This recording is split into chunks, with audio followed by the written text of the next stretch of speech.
All right. So for today, week 2, we are starting with course basics this week. So we're going to go over accessing your courses again, making course announcements, setting up your gradebook, and ways that you could kind of start to bring in content that you already have. And we'll go over the process of moving things from Moodle to here if you'd like. So the first part, just accessing our courses. Remember, anytime you do that, it's going to be in our widget at the top. So no matter where you are, you'll always be able to click this course icon widget to get to where you want to be. The other option is from this home page. We have a My Courses widget down here at the bottom, and it's sorted. You can see all your pinned courses. So like if you star courses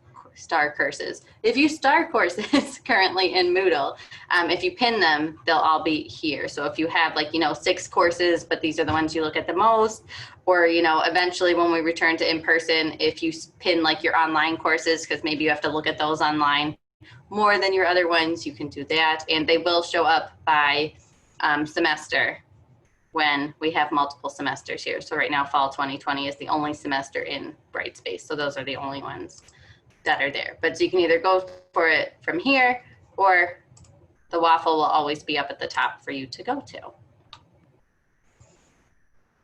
All right, next up, we have course announcements. And the trick for course announcements in Brightspace is that you're not doing it in the discussion area. It's not a forum. So currently in Brightspace, we just have a special forum that says, course announcements that we set up automatically. So you don't need to click on discussion to make a course announcement.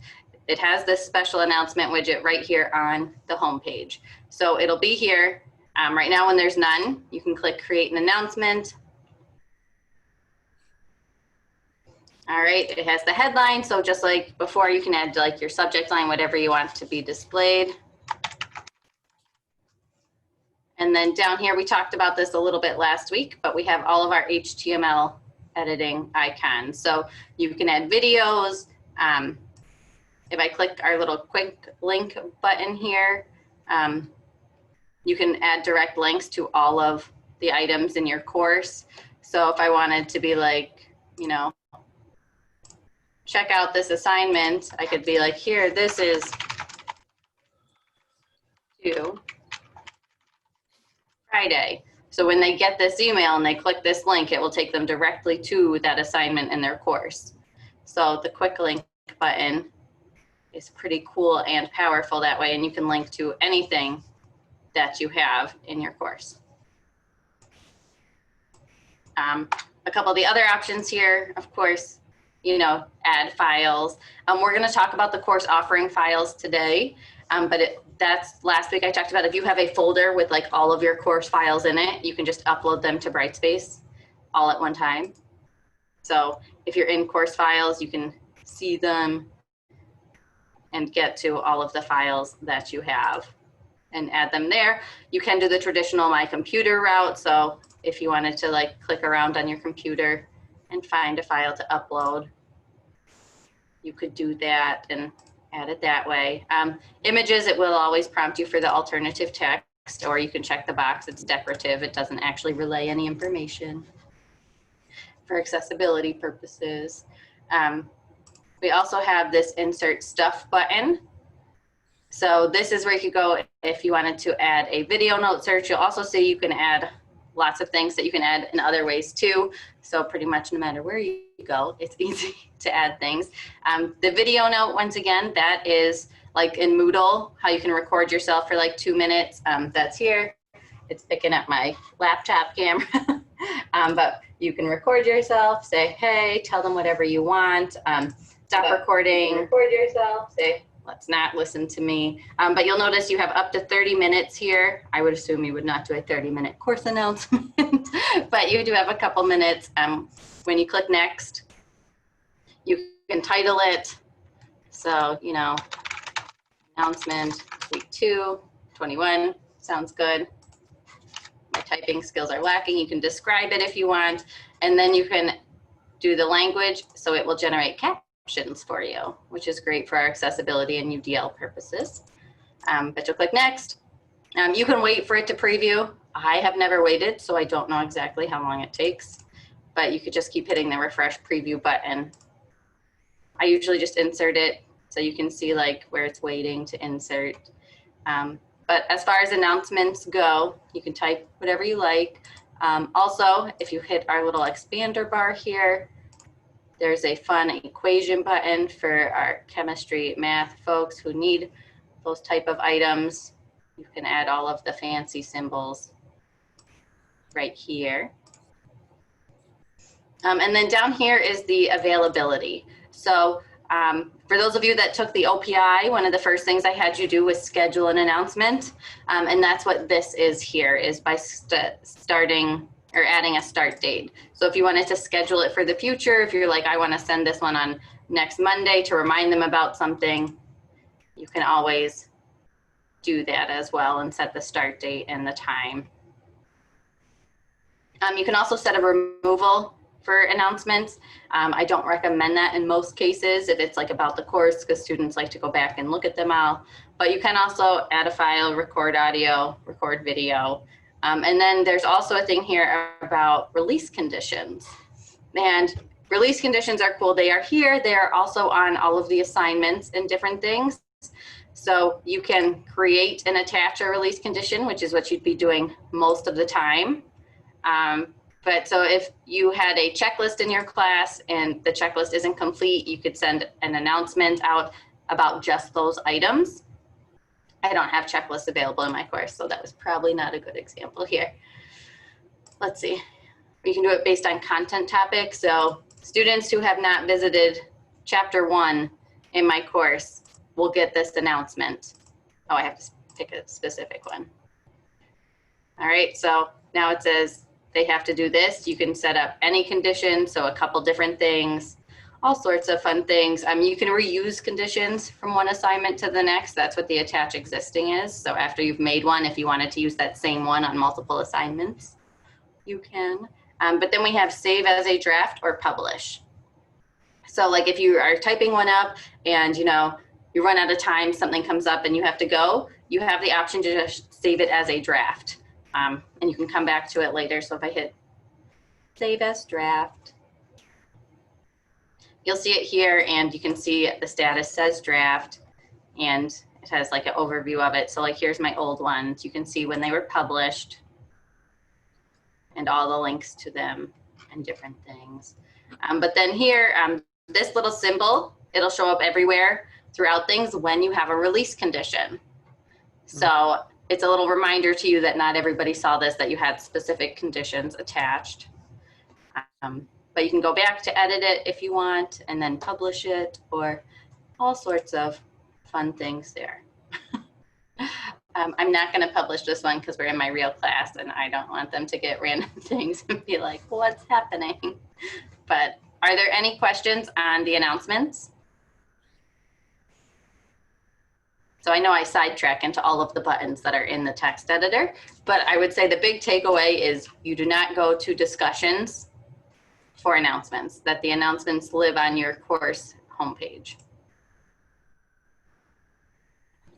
Another thing about the announcements is that you have to dismiss them. So I wonder if I have one on the homepage here that I didn't dismiss yet. No, but so let's see. I will find one to show you at the end. I'll go to our demo site and do one there. But when you make an announcement, it'll show up here in like this announcements box, either if it's a course announcement or a site-wide announcement, and there'll be a little X. So that announcement will stay there until they hit the X.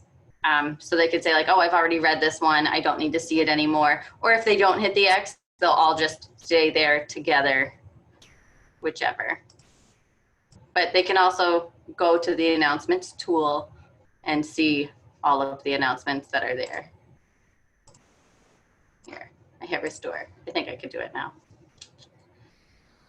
So here's the announcement that was made. Here's the little X button. So this will show up every time I log in until I hit the X button. So if you have lots of announcements or you don't want to see them and you're like, this is an old announcement, they can X them out to see just what the new ones are.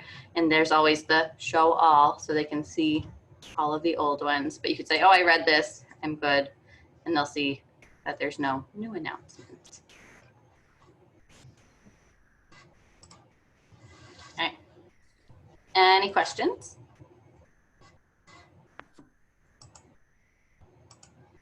All right. Next, I'm going to go to the gradebook and show you the gradebook setup wizard. Woohoo. So when you're in your course, you'll have a grades option at the top here. And part of the reason I recommend setting it up first is because then when you're creating all the different pieces of your content, if you want to add a grade item to it, if you're a person that has like categories, you'll be able to select the category then. So it's nice to have it set up from the beginning versus making everything and then trying to go back and add the categories and add a category to every item. So I recommend doing this early on in your process. But when you click on grades, the very first time, it will actually take you to, oh, I might have turned it off in the sandbox.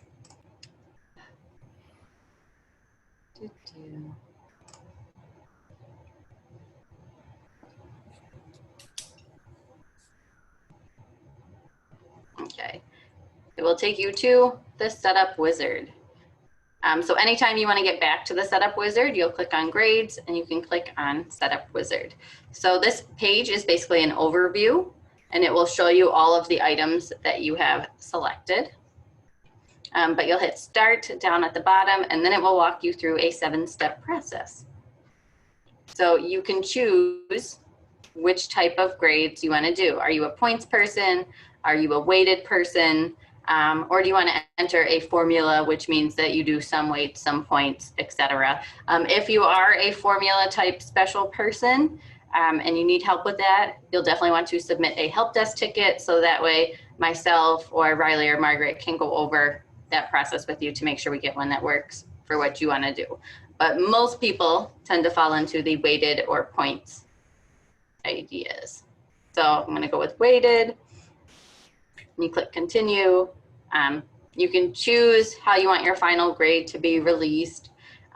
If you just want them to see their scores along the way, you might not release it, but you can do a calculated final grade that they see. There's also an adjusted final grade. So, you know, if you have like that person who has the B-, but you round them up to a B or whatnot, like, so you can adjust their final grades based on overall performance and whatever you choose. This is just how mine is set up. So whatever you think is best for you or that you would like. I like automatically release final grade because I like them to see their grade the whole way along. But you'll hit continue, choose your next settings. And if you have a question about any of these settings, it's hard to go through all of them right now. And since everybody has different gradebook needs, your best bet will be to just look at the little question marks, that word, for all of the items, and it will tell you an explanation of that setting if it's one that needs explanation. So I do recommend the auto update for the final grade. I think it just makes life easier, and I don't get any questions about my students' grades because they just see them the whole way through. But continue, you can choose, and then you'll keep going. So course schemes, you know, if you have a pass-fail course versus a percentage course, most of us on this case are just going to be at percentage. I know we do have a couple pass-fails, but then you would choose that. How many decimal places you want to display.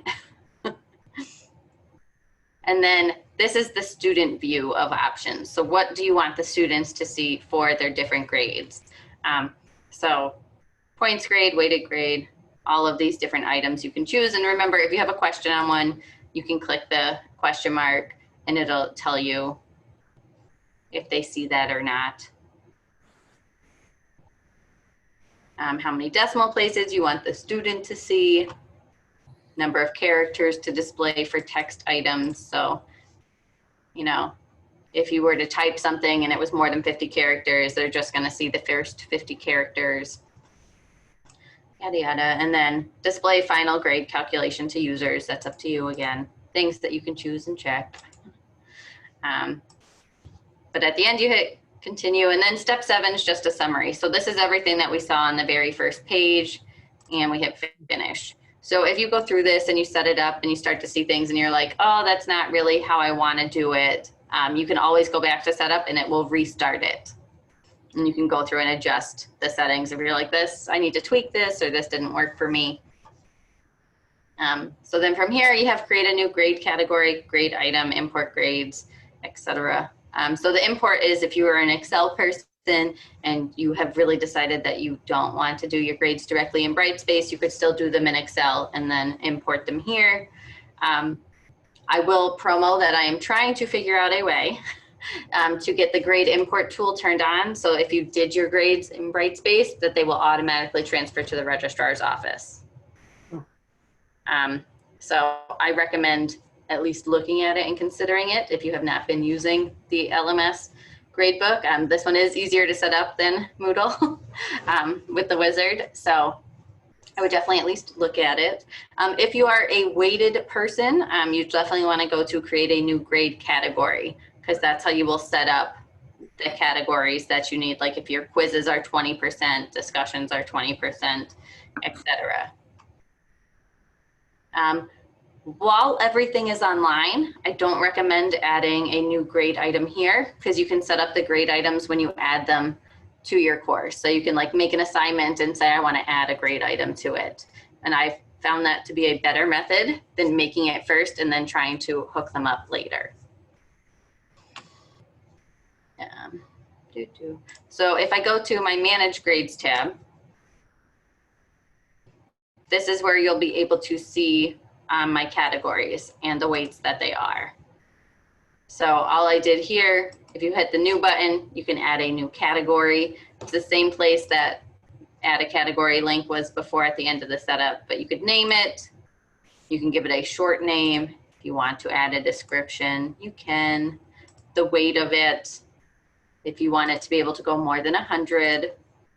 And then this distribution category, so manually assign weights to items in the category. So, you know, that means if you wanted to say this quiz is worth 10% of this category, this quiz is worth 50% of this category, and this last quiz is worth 40% of this category, that's the manually. You could do it by points. So, you know, if you have 3 things in the assignment and you make them 100, 200, 300 points, it'll weight the 300 point assignment more than the 100 point assignment in that category.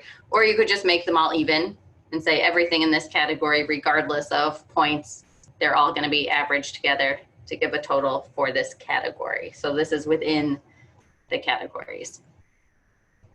You also have the option to drop highest or lowest things from a category.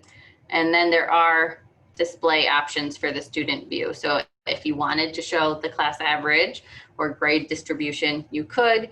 And then down here, these grade out items, this is what I selected to show in my gradebook setup. So if for some reason this assignment alone, I could override it and say they don't need to see these items, they just need to see the points grade. You could do that. But in most cases, they'll match whatever you initially chose. At the end, you'd hit save and close. I'm just gonna hit cancel. But it would be here in your gradebook. So let's see. Up here, we have more actions. So you could order things if you wanted to make some visible to users and not. So like here, I have several, like this should be visible to my users. And for some reason I'm a slacker and they are not visible to my users. I can check them off and make them visible. So now all of the students can see them. And there's also a bulk edit here. So if you had a bunch that you wanted to edit, you could check them all, hit bulk edit, and it will let you edit a lot of them all at once. So if you're importing from Moodle especially, this might be a good tool for you. So that way you could edit all of your category weights at once if you're changing them, You could edit your names, the maximum points, et cetera, et cetera. So if you are a Moodle importer, this would be a good thing to do, or at least look at, because it gives you an easy place to check all of them off.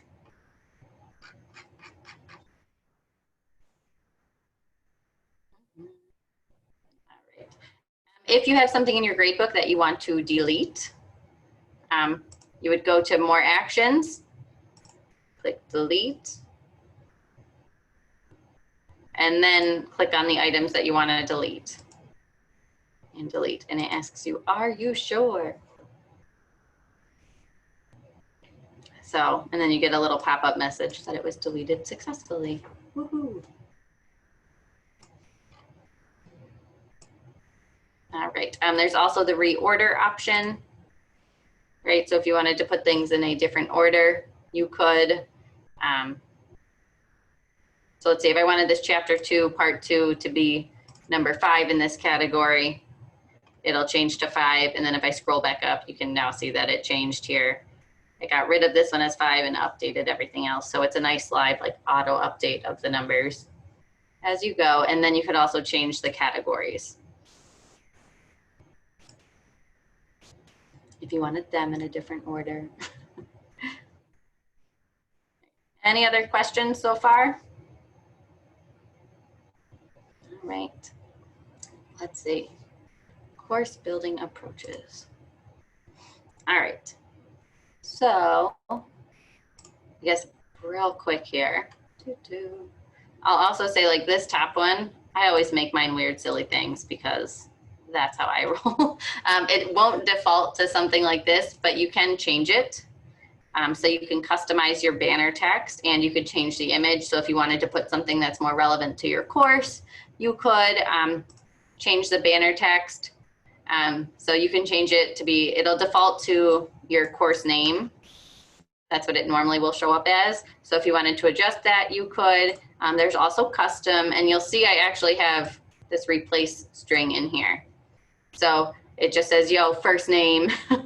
And then the rest of it. But so you could make it say whatever if you wanted it to say on like their last name or their first and last name. There's also this link here, what replace strings can I use?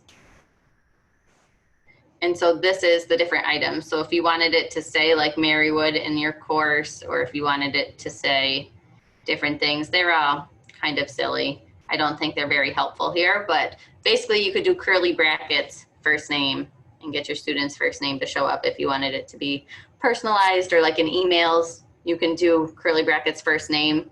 If you were emailing like a bunch of people, it will change that to their first name every time. So small things to make it seem more personal. But all right, so let's talk about the content pieces. And there's 2 approaches to kind of building your content. So we have this content page right here. And you have one option, which is to go ahead and build everything as you go in the content page.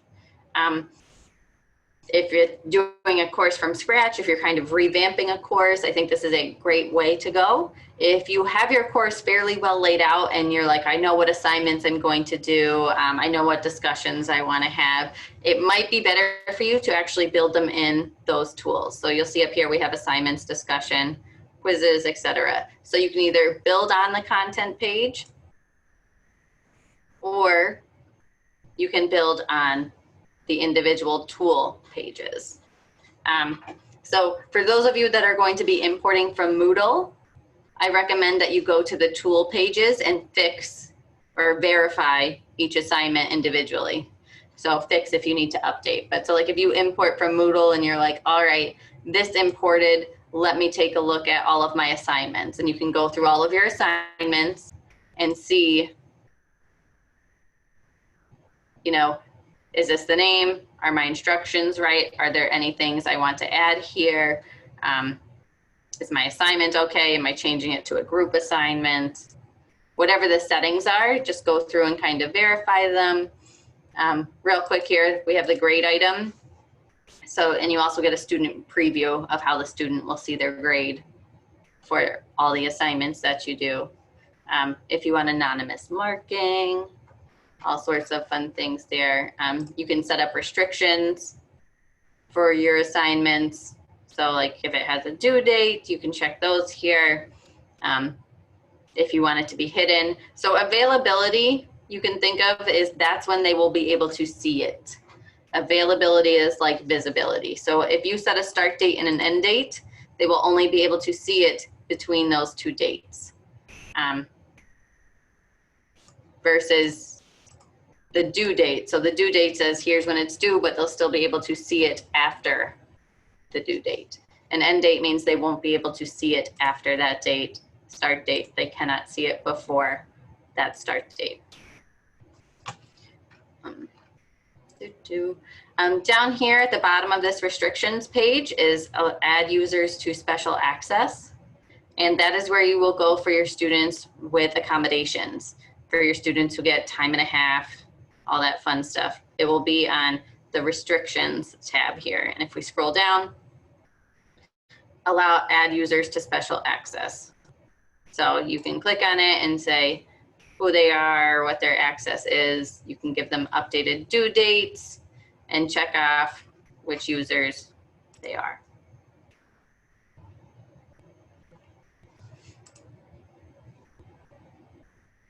All right, we still have to talk about learning objectives, but you'll be able to add objectives for your course to each activity. So those of you who have like stronger accreditation needs, you could say this assignment demonstrates this objective and tie it to it here. You'll also just be able to do that, you know, if you have your course objectives, whatever they are, you'll be able to add them to your course and align all of your assignments. You can align discussions, all of the things can be aligned. And then we can pull a fancy dancy report about all of the course objectives. Woohoo. Anyways,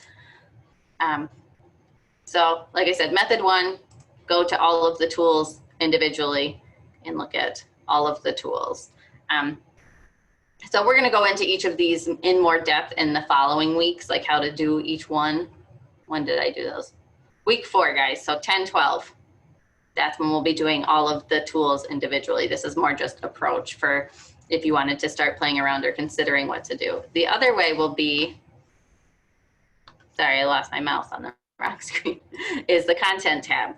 And so if you're kind of building and organizing as you go along, the content tab is a great way to do it. So when we first get in here, we have a syllabus tab for everyone. So you can upload your syllabus here. And the nice thing is that for the students, they'll be able to easily identify it for every single course that they have. You can add information at the top here. So it can be text, it can be video. I made a short little video at my house, kind of giving them an overview, but then you just upload your file here and it will display as a PDF regardless of if you did a Word document or whatnot. It'll display as a PDF so the students can see it without having to download it. So for all of our students that have poor connections or whatnot, or slow internet, this is a great tool to use, or if they're on their phone or something that doesn't have like Word, they can do all that here. Fun things. I do have this Brightspace recommendations page that I'm going to send to all of you, like just this little tidbit. So if you wanted to add it in your syllabi for your students as we make this transition, it's just some things for the students to do on their end about Brightspace. And then there's a download button here. So your students that do like to download, of course, can still download. But then, so down here, the first time you come in, it will just go to a table of contents section. And then all of these other things that you see underneath of it, like welcome, chapter 1, chapter 2, are modules that I have added. So you can add them by weeks, you can add them by chapter, whatever you would like. I'll tell you that my students did not like the chapter approach. In my most recent survey, they missed having like week by week by week.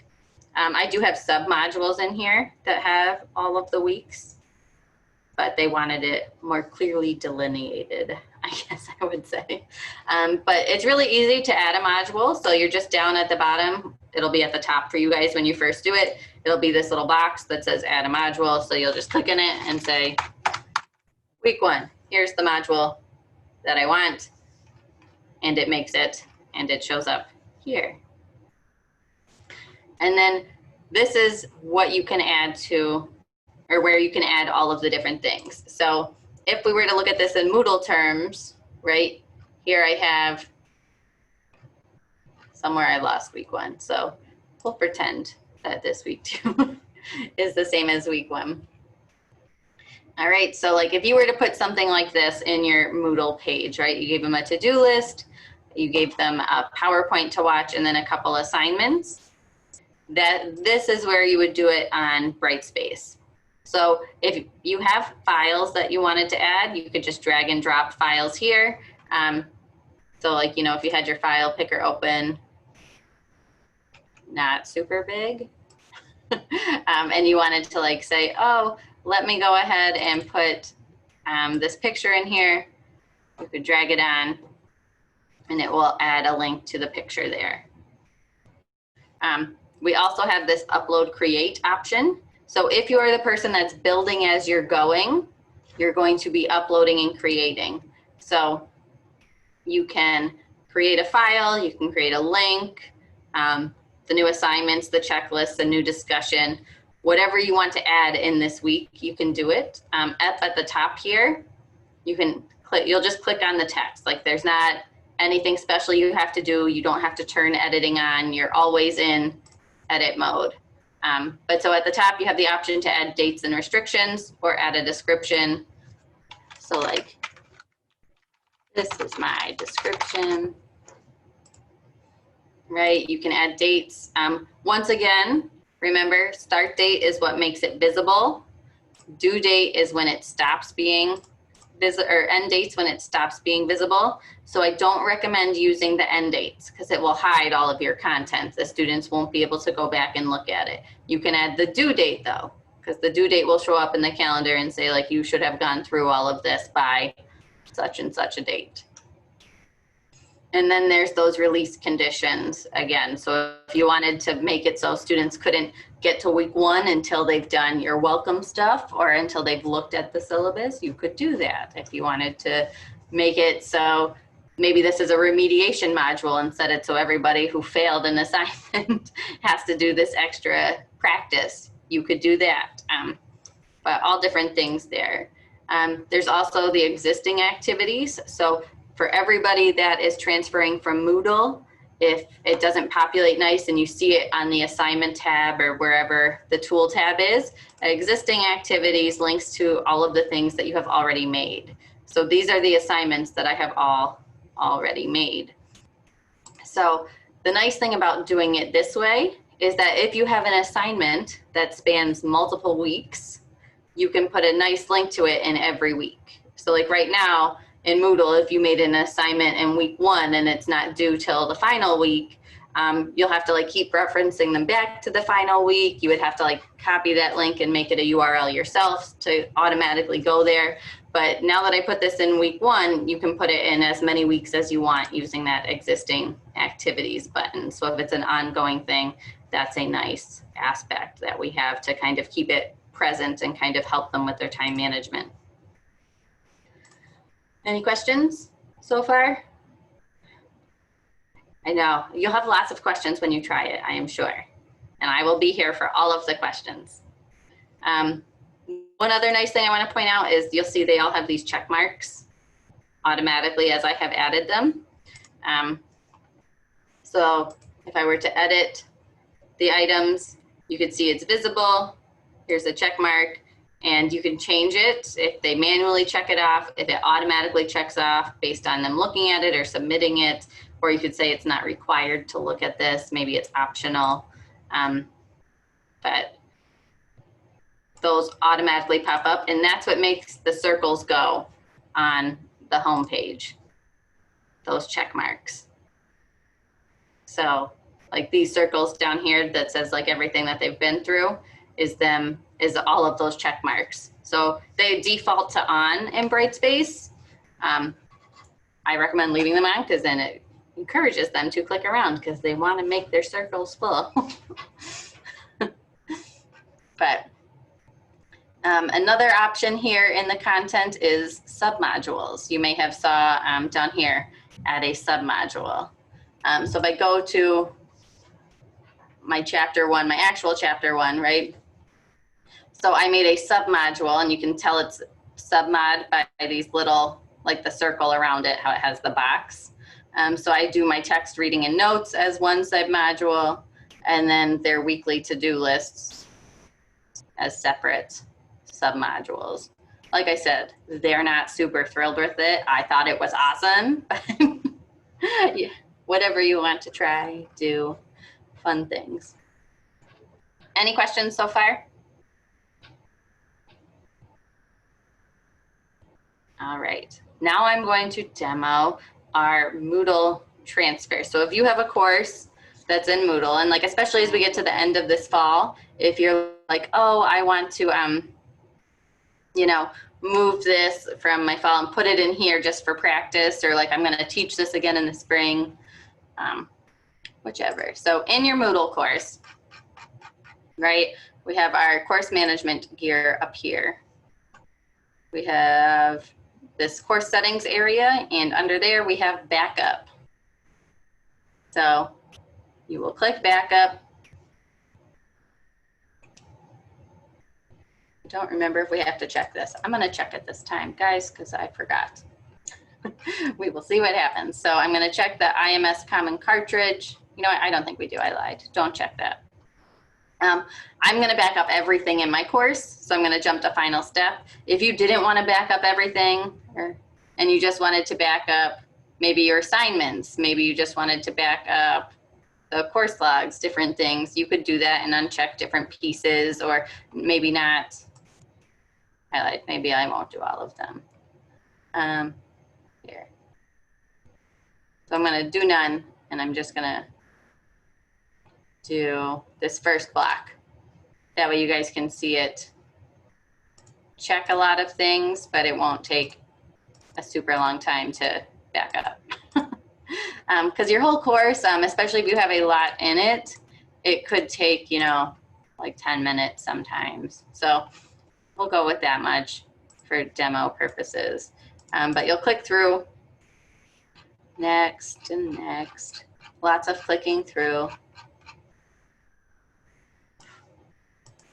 All right, eventually you get to perform backup.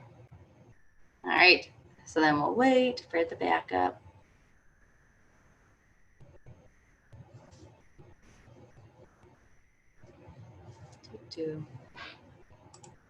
While I'm waiting on that to back up, I guess I will show you, you know, side note here, we do have this course tools area. And if you click course admin, it will take you to all of the things that you can do in your course. So a lot of them are links that are already at the top here. The announcements from the course homepage, and then some of our different tools like assignments, grades, discussions, content are all up there. But here we have attendance. So if you have an in-person class and you're taking track of your attendance in person, you'll do it through here. There's also this fun manage dates button. So if you wanted to update all of your dates at once, you could, which if you got everything set up real nice. Do you have a question, Rachel? Or you're just a dates person? No, I have a question, and it's not related to dates, so I apologize for No that. problem. I know you said in the course announcements there was that video option, and it gave you up to 30 minutes to record. Is there an option in the content where you can do a video the same way, or is it? I didn't see that, so I didn't know. Yes, so there are two options. Either one is up here in like this add description area at the top of a content area. You do have the, not that one, the insert stuff button, the play button. So you could do the insert stuff and add a video note there. Okay. The other option is one of the things that you can create is a file. So if we say upload create here, it has create a file. And a file is just a separate page of information. So if I look at this chapter 1 here, and they show up as web pages. So these say web page, but they are all pages that I made. So when I click on one, here's a video of me talking and like a sample problem And we're going to go over this a little more because we have to talk about adding the fancy page templates. But yeah, so you can add them either way. Let me see. This one, data types and samples. So here's a 10-minute video. But yes, you can add them in either way, either so it's on the page right away when they click in that description area at the top, or you can do add a file and make like a whole little page with, you know, an overview and then your actual presentation. Okay, thank you. Yep. What is the limit to the file size that you can upload, like a video, like an MP4 or something? 1 gigabyte. 1 gigabyte. So it is a lot bigger than Moodle. Yeah. And I uploaded somebody's, I mean, I was just testing and somebody recorded a Zoom session for an hour and a half and I uploaded that without issue. Good. So, yeah. So, all right. So if we go back into course tools, course admins, there's a couple popular ones that just show up on the list, but they're all here. One of the things I said you could do was add all of your files at once. And there's a little manage files button link over here. And when you click on that, it basically takes you to like a file finder area for your course. So all this like CSS template stuff are fancy things that make my pages look nice. So you won't have all of that. But I did make a content file, and if you just click upload, you can choose a file or a folder from your computer and upload it here and hit save, and it will put all of your files in to Brightspace. Now the benefit of doing that is like you get to do it all at once and you can just be done, and then when you're on your content page anywhere and you say upload or create or existing activity, not activities, upload, create, you can say add from manage files. So then they're all already in the course. You don't even have to leave the system, but you could say, oh, look, here's my content files. Here's chapter 1. Here's the file I want to add. And you click add, and then it puts it in there as a link. So if you are the person who is super organized and has it all in one place from the get-go, you can just get it all on there at once, and then it makes it easy to add. And you don't have to be on your computer wherever they are. So if you're going back and forth between a work computer or somewhere else, or a tablet, you know, like this is some, so far it's worked great for me on a tablet. And like, I may not have access to all my files on the tablet, but I could upload them all at once and then like build on here, because you can just hit the add button. You don't have to go search for stuff. Oh, while I'm here, guys, when you choose to delete something from the content area, you will be given these two choices. All right, the first one says remove it from the content, but keep it in the course. And the second one says permanently delete. So if I hit remove from the topic, it will just remove it from this content page, but it still lives in the tool that it's created with. So remember at the top how we had the assignment tool and it listed all of the assignments? Kind of, maybe, right? Like up here, I'm gonna hit cancel. So like up here, if I were to go to assignments, it lists all of the assignments for the course, right? Those assignments are linked per se, so they don't actually live on this page, it's just a link. And if you were to delete the link, you can choose, do you just want to delete the link, just remove it from this page and it will still stay on the assignment tool? Or do you want to remove it and get rid of it from the assignment tool? So that removes it from your course, you cannot use it, it is gone. Versus the other one says, I just don't want it here in this content. I want to move it to a different place. Or maybe I'm not going to do that one this semester, but I still want it to be on the assignment page in case I want to use it next semester. So yeah, is this almost like a hide option? Is that kind of like the way we hide things in Moodle? yes. Or is there a hide? There's Is there a hide button as well? Yes, there's still a separate hide, because if the student were to click on assignments, it would still show up on the assignment list. So like it could show up here and you could say, you know, now I want to hide this from the users. So it's more just a way to make sure you don't accidentally delete anything, would be my main overview. I don't know. I also like that they all have these little like symbols for different things. So you can see like this is hidden now, and the little badge is it has a grade item. Oh, Moodle finally finished, guys. But yeah, so I think of it more as like you could make a content, like a group. I like that I can group my assignments. So like if the students come to this page, they can say, oh, here's all my Excel practicums. Here's all the different parts of the final project that I'm going to have to do, even though on my content page, they're associated by week.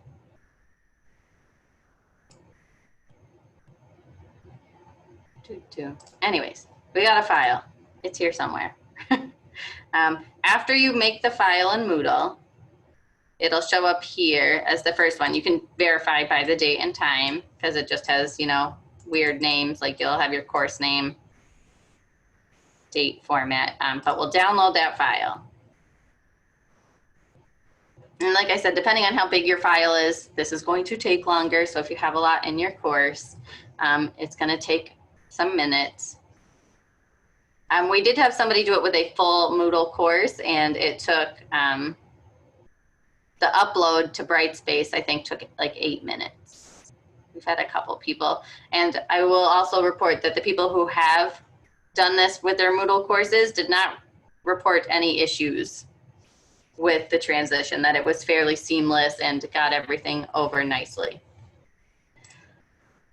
So once you have your backup file, if you are in Chrome, it shows up here down at the bottom nicely. I like it because it makes it really easy to drag into whatever like the next piece is.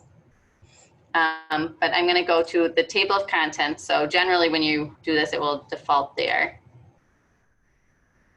Oh, right here, there's a big button. I always think it's in the small area, but there's a big button right here that says import course.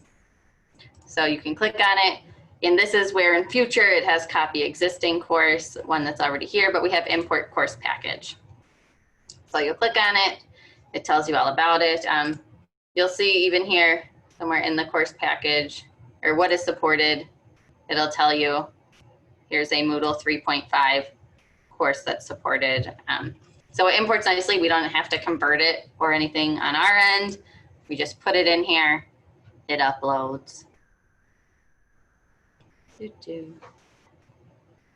And then you have two options to look at. Import all components or advanced options. The advanced options are just like, you know how in Moodle at the end I said like you could jump to final step or you could go through and say like all the items you wanted. The advanced options is just all the items that you wanted. So like, do you want to import all of the things that are here? Like it's a double check you could do, but you would just hit import all components. Bam, that's it. I'm not going to do it now because I forgot to change to my sandbox and not my live course. And my students would be real confused. But that's all it is. It does all of the work for you. It'll put the assignments in the assignments tab area here. It'll put your discussions in the discussions tab area here. So it'll align all of those. And the biggest piece you're going to have to do is like, you know, go through and double check your settings if you had anything fancy. Like if you had restrictions on who could access it or completion things or different things like that, you might want to check those. But your biggest thing is just going to be going to the table of contents and checking on the order and seeing how things imported or if you need to move them around. The good news is that if like the weeks are out of order, you just click and drag and it will move it. I moved something. I don't know what though. Oh, I moved week 5 into somewhere. So let's see. But you can just click and drag and move things around for like your overall weeks, whatever they are. In terms of in your course, the same thing. You'll click like those little lots of dots. You can click and drag.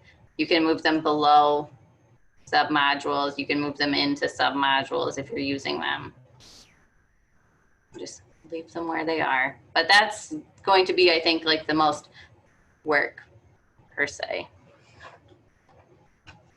But yeah, we've had a couple of people, like I said, and everything good so far. One of the biggest things, I guess I would say, is the table of contents is nice because it will show you everything all on one page. So all of your modules will be here if you wanted to see like a long list, or if you're missing Moodle and you want to scroll a lot and see how it would all look together on one page, you could do it this way. I do like all of these numbers on the side. So these are all of the items that your students need to get through. Like that's how many items should check off in each module. So you can see like this course, I have 71 things that the students need to click on. But let's see. Any questions so far? Yes, no, maybe so. Alan, are you asking a question? You're muted. All right, there we go. Thank you. Yeah. You said we're going to completely switch on over to Brightspace come the end of the spring semester. So if you want to move a course from 2 years ago, because it only comes up every other year, are we going to be able to do that? Yes. All right. I'm so still working on an exact process for us to practice with in the spring. But the other option, if you're concerned about it, you can just email us and we'll set you up another shell and we can make one. So if you wanted to do it yourself, you could, but we are working on a process to at least for 2 years cover courses because of the every other nature. But anything older than 2 years, you should back up. Right. Got it. Like The other thing I'm wondering is when I record a presentation and have a PowerPoint to go along with it, looking at Moodle, it takes like half an hour, sometimes more, for the actual recording to upload such that I can actually view it or the students can view it. Is that the same deal with Brightspace? Will it take a long time to do whatever has to get done after the recording is completed? No, I don't think so. So the built-in video editor, right, like the add video note, is just like the Moodle one, like it's just you, it won't do screen share. Bongo still exists in Brightspace. It's just called a virtual classroom. Ah, okay. I assume it works better. From my experience, it works a little faster. I haven't fully tested, but I will make sure to test by the time we talk about it, because I think we scheduled that for sometime week 5. So 10/19, we're going to talk about that. So I will make sure to know by then. Yeah. But yeah, so the virtual classroom here and video assignments are both the Bongo. It's just that they have a Premier integration with Brightspace. So they work a lot smoother. And if you were to add, like, I know we have Zoom now also, but if you were to add video or virtual classroom meetings using the virtual classroom instead of Zoom, they automatically show up on the calendar for students.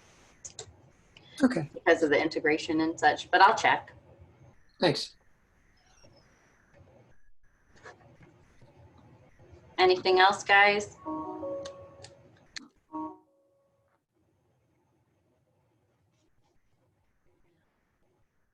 Lots to think about.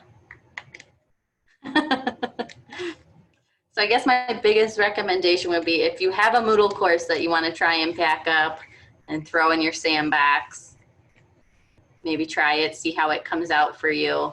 And then remembering that nothing, like all of the interactive pieces don't really live on the content page. They live in their tools page. So they live on the assignment page. They live on the discussion page. They live on the quiz page. And the content is really just a link to those items. It's just that it's a dynamic link. So as things change or if you update them, they will automatically update on the content page also. Okay.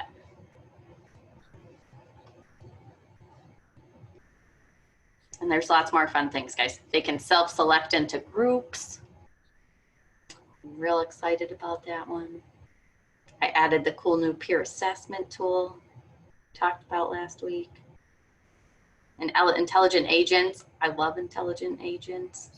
I wish I could rename that so it was more like descriptive of what it was doing because I keep forgetting what it's called and you're like, what does that even mean? But, oh, and we got the portfolio set up for our students. We'll see if mine loads. Mine doesn't like to load. I'm still working out the kinks. Oh, it does. So like you can have students add portfolio items and you can see them for your class. It's exciting. And then the students have all of it. But anyways, that's all I got for you guys today. I think we covered a lot. All right, so you guys will get the email of the recording again on Friday. That's our plan, so that way we have both because, well, this week it may not happen because Riley's not here, but Riley and I are each taking one, so sometimes you get a different perspective between the two of us. But otherwise, I will see you all next week. Sounds good. Thank you, Kat. Yeah, Thank you thanks a very lot. much. Thank you, Kat. Yeah. See you guys later. Have a nice week Bye. 6. Thank you, Kat. You too. Take care. App share. And, oh, there we go. No, Yeah. still lose me. I Hi. got some. Question, not question. I got Amy PW told me about your thing coming up. So My symposium idea. yeah, that's a great idea. So she said to let you know or her know, and I already said whatever you need. I'll help in any way that I can. So Thanks. let me know what you're thinking. And Yes. I don't know. Amy said, so the big thing I like that Amy suggested was getting it to count as like an in-service day for teachers, but I have no idea how to go about doing that. I don't know who does or. well, usually the districts will submit their time to PDE to count towards like their Act 48 hours or whatever, Right. Professional development hours they need. So I think most districts can approve most things that they do, like meetings or whatever, they can count a lot of that. So I'm sure we can collaborate with the superintendent to find out that process, but I think a lot of it falls on their end. I think Yeah. there is professional development, like outside sources that they can get it from that we may have to do, but I don't know a lot. We're approved. Like the university is approved as a provider. But I was like, how do we go to them and say, please come to our stuff? Right. But yeah, so Do you I know think what topics you want to cover or what you're thinking to present, or is So it just K-12? Is it higher ed? No. Like what? Yes, so I want to run a K-12 track and higher ed. And so the plan now is to use the Zoom self-selecting breakout rooms. And depending on how many people say they would like to speak, do like a K-12 track and a higher ed track, maybe 2 higher ed tracks or 2 K-12, like I said, depends on what people present. Right. But I do have approval to send out a request for presenters now, like I'm allowed to move forward with the outside people. So I think that will help a lot, but like overarching topic would be